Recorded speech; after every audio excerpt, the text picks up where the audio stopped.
Last time डोनटको recipe post गर्दा कतिजनाले soda use गर्न मिल्छ कि मिल्दैन अनि इस्ट स्मेल मन पर्दैन भन्नुभएको थियो।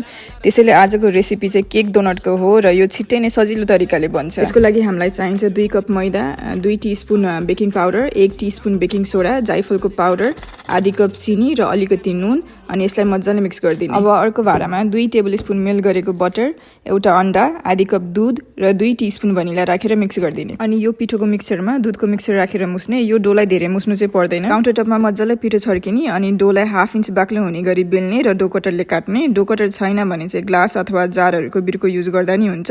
बिचको डोनटको पाल बनाउन चाहिँ मैले बोतलको बिर्को युज गरेँ। सुरुमा बेल्दा 4वटा डोनट बन्छ अनि दोस्रोमा 2 र तेस्रोमा 2 गरेर जम्मा 8वटा डोनट बनाउन सकिन्छ। यो केक डोनटलाई इस्ट हालेको डोनट जस्तो फुल्न टाइम दिनु पर्दैन, सिधै तेलमा फ्राई गर्दा हुन्छ। यो डोनट देख्दा बाक्लो भए पनि भित्र केक जस्तै नरम हुन्छ र बाहिर क्रिस्पी हुन्छ। यता युएसए को डोनट सबमा गयो भने चाहिँ म जहिले यही नै अर्डर गर्छु अनि स्पेशली ब्ल्याक कफीसँग चाहिँ एकदमै मिठो हुन्छ।